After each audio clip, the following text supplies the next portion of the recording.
সবার জন্য তোমায় ছাড় দিতে হবে না। তুমি তো স্যাক্রিফাইসের ঝুলি নাও, যে স্যাক্রিফাইসটা শুধু তোমার দিক থেকেই যেতে হবে। সবাইকে সব বিষয়ে ছাড় দিতে নেই। তুমি বরং তার জন্যই ছাড় দাও যে তোমার জন্য একটু সরে বসে তোমাকে জায়গা করে দেয়।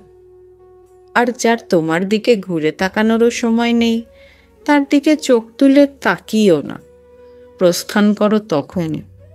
সব সময় নরম মনের পরিচয় দেওয়াটা আসলে বেমানান। এতে চারপাশের মানুষজন ভুল বোঝে, ভেবে বসে তুমি একেবারে সস্তা। কিন্তু তুমি তো সস্তা নও মোটেই।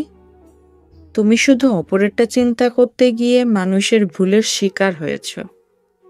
মাঝে মাঝে একটু কঠোর হয়েও দেখো, এতে কেউ ভুল করেও তোমাকে ভুল ভেবে বসবে না। আসলে কি জানো, আমরা সহজে পেয়ে গেলে তাকে যে মূল্য দিতে জানি না। অযথা তার পেছনে সময় নষ্ট করো না, যার কাছে তোমার সামান্য মূল্য পর্যন্ত নেই। এতে তুমি নিজেকে দুঃখ ছাড়া আর কিছুই দিচ্ছ না। এসব থেকে বিরত থাকাটা তোমার জন্যই মঙ্গল।